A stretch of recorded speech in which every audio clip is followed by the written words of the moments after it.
హల్లెలూయా. మన ప్రభు అయిన యేసుక్రీస్తు నామములో మీకు శుభములు తెలియజేస్తూ, తెల్లవారింది, మేల్కొన్నారా? దేవుని వాక్యాన్ని చదువుకున్నారా? ప్రార్థించుకున్నారా? ప్రభు వాక్యముతో మరొకసారి బలపడడానికి సిద్ధంగా ఉన్నారా అని మిమ్మల్ని మేలుకొలుపుతూ దేవుడిచ్చిన సందేశాలు అనుదినము మీ దగ్గరికి 7 గంటలకు తీసుకుని వస్తున్నాం కదా. రండి మరి వాక్యం ధ్యానిద్దాం. ప్రార్థన. పరిశుద్ధుడ నీకు వందనములు, మాటలాడే దేవా నీకు వందనములు. మా హృదయ స్థితిని, మా ఆర్థిక ఇబ్బందులను, మా కుటుంబ సమస్యలను, మా బతుకు బాగా తెలిసిన దేవా, బాగు చేయటానికి, మేలు చేయటానికి, దీవించడానికి ఆశ కలిగిన ప్రభువా, నీ పాద సన్నిధిలో కనిపెడుతున్నాం. మాటలాడుమని క్రీస్తు నామములు అడుగుచున్నాము తండ్రి. ఆమేన్. నిజమే కదండి, మన బతుకును బాగా ఎరిగినవాడు మన ప్రభు. ఎలా ఉంది మన బ్రతుకు? ఎంతమంది ఈ రోజున నేను హాయిగా ఉన్నాను అని చెప్పగలరు?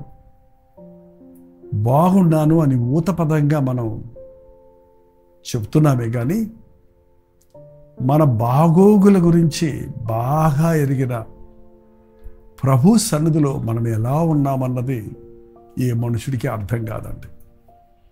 మన వస్త్రాలను బట్టో, మనం చెప్పిన మాటలను బట్టో, మనం ఉన్న స్థాయిని బట్టో మనకేమీ అన్నట్టుగా, వాళ్ళకేమీ అన్నట్టుగా మన చుట్టూన్న వారు అనుకుంటారు.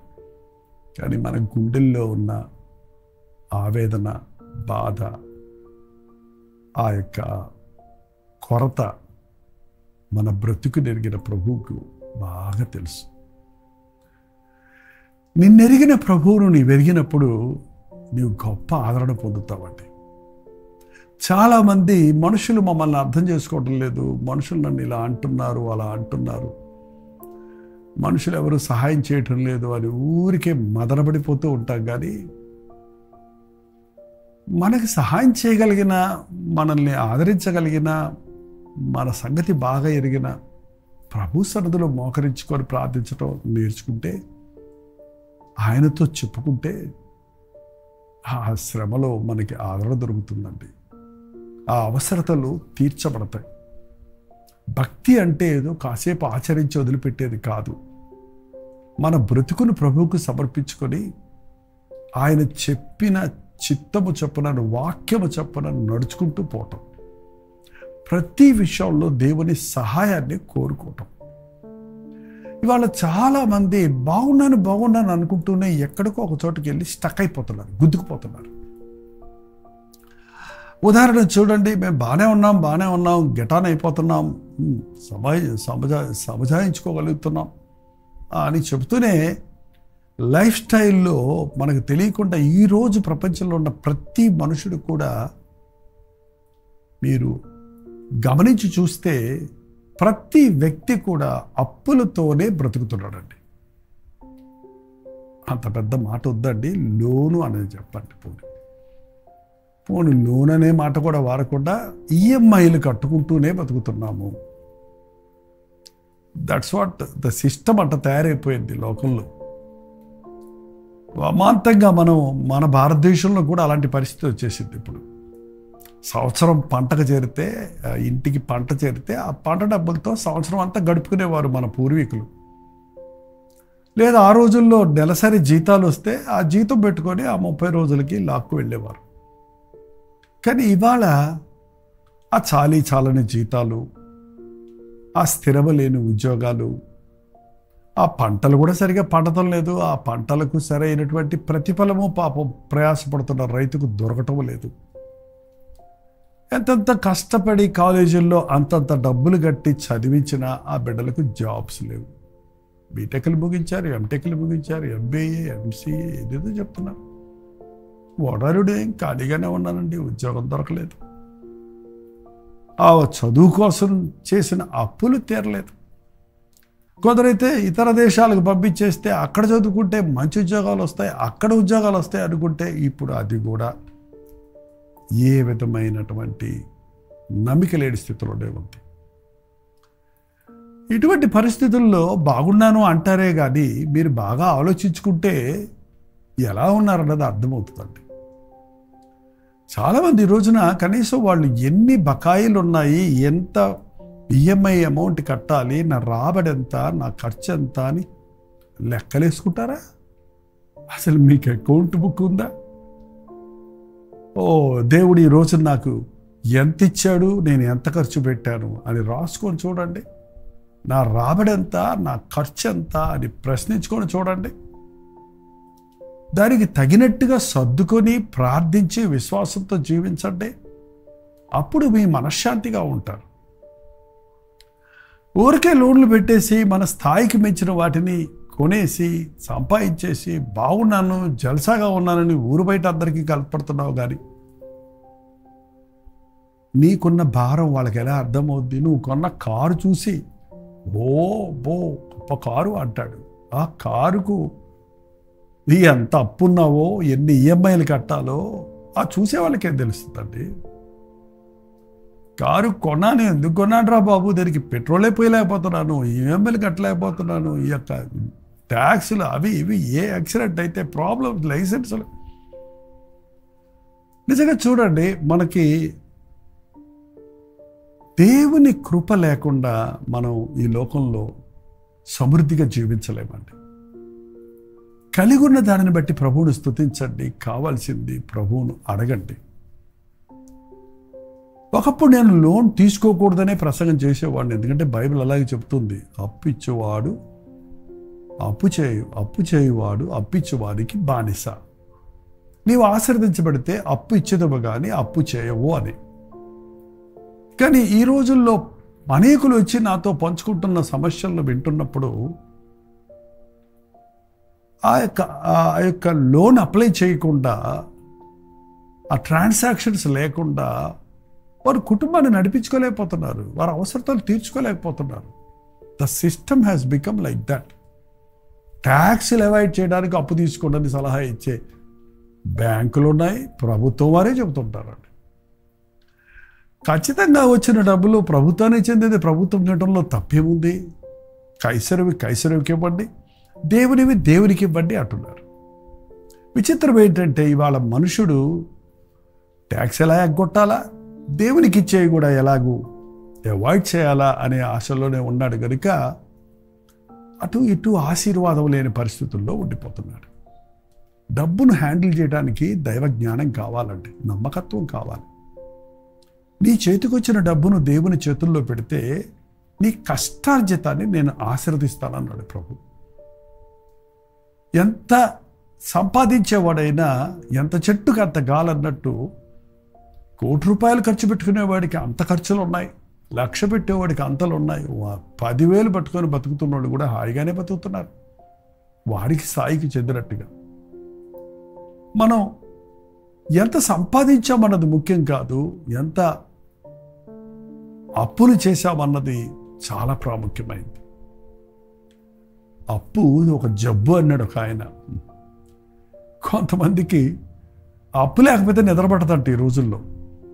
కానీ అసలుకి ఆలోచిస్తే ఈ అప్పులకు అలవాటు పడిపోయినోడు ఎక్కడో ఒక చోట పట్టబడటం, పొరుగు పోవటం, కష్టపడటం, మనోవేదనతో నిండిపోవటం, తన ఇంటి వారికి కూడా భారంగా మారటం చూస్తూ ఉన్నాం. దేవుడు ఆశీర్వదిస్తే అది ఎన్నటెన్నటికీ ఆశీర్వాదం. మన జీవిత శైలికి, మన ఆధ్యాత్మిక జీవితానికి చాలా దగ్గర సంబంధం ఉందండి.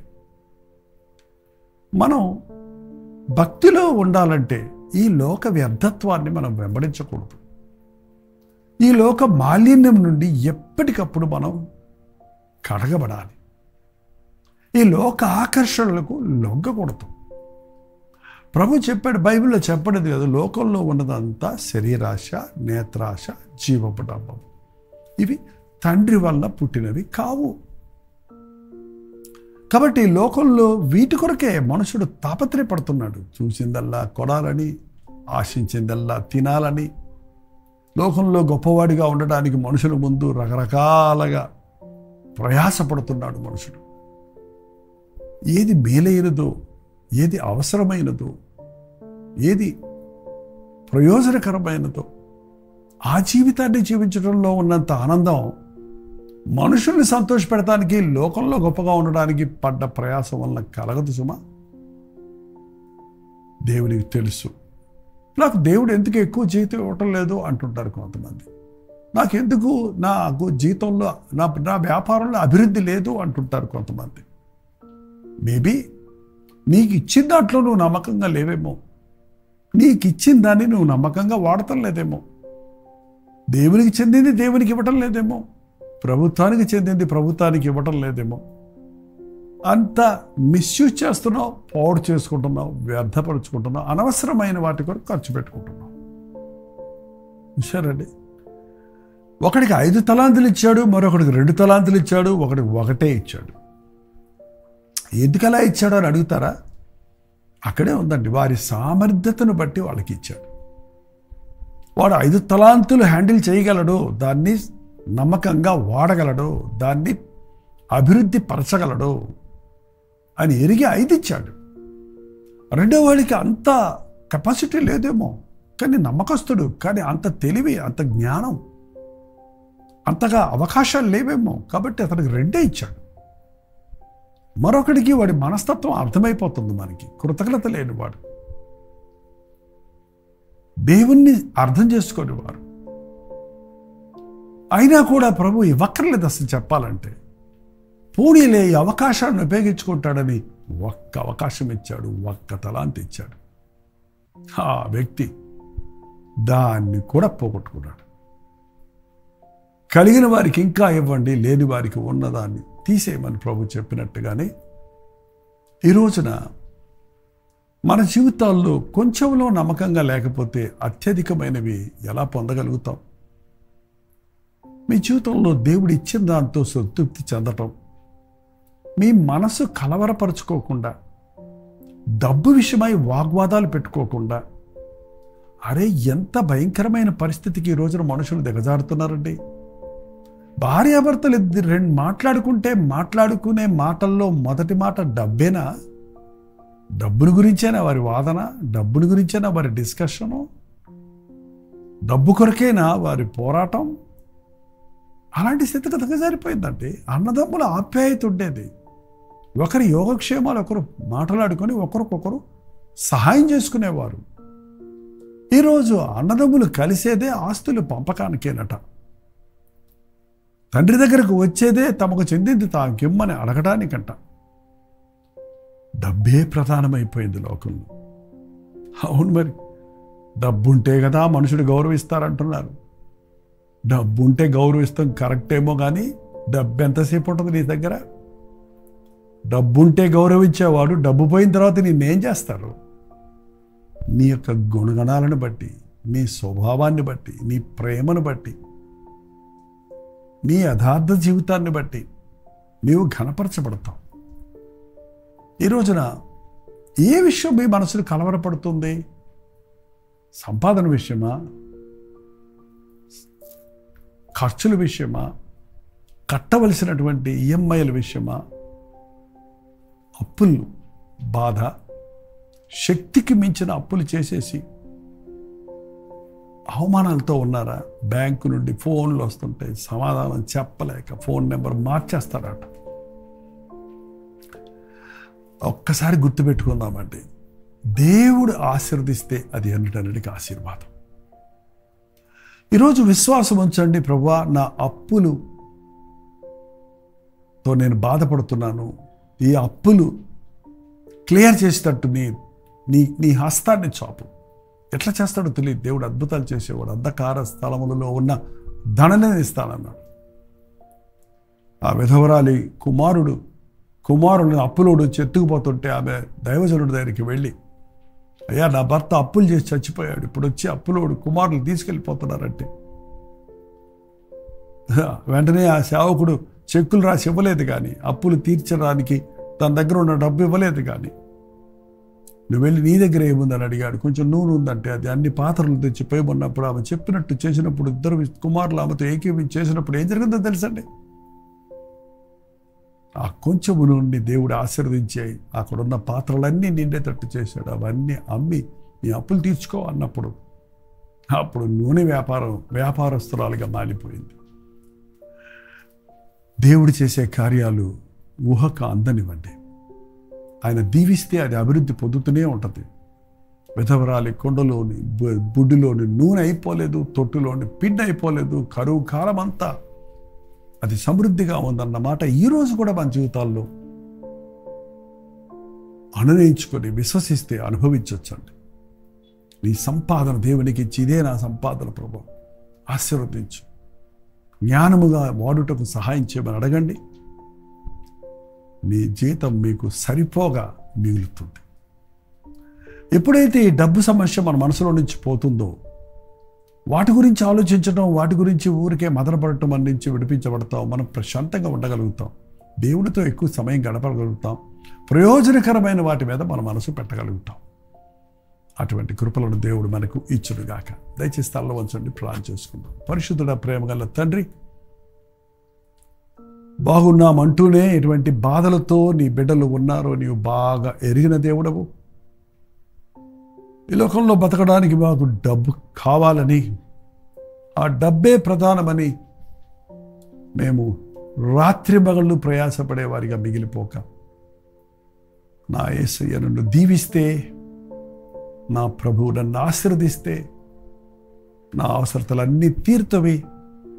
మనుషులను ఆశ్రయించడం కంటే యెహోవాను ఆశ్రయించటం మేలని నమ్ముటకు సహాయం చేయండి.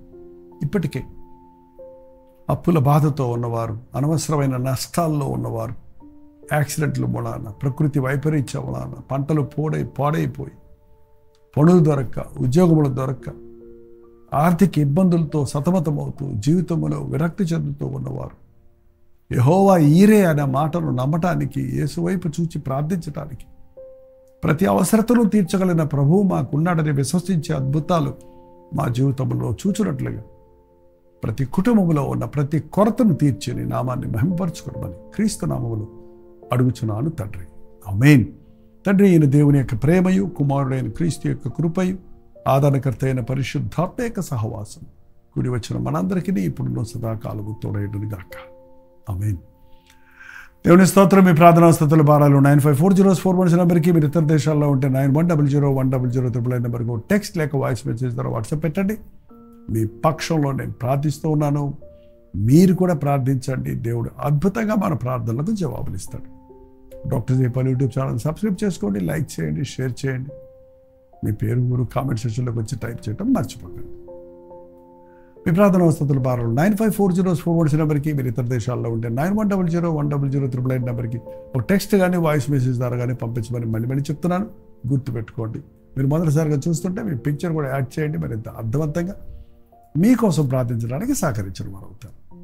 ప్రస్తుతమైతే మధ్యాహ్నం 3 గంటలకి హెచ్చరిక, అలాగే రాత్రి 9 గంటలకి కలవరి ప్రతిధ్వనిలో మళ్ళీ కలుసుకుందాం. అంతవరకు దేవుని మహాకృప మీకు తోడైనది గాక.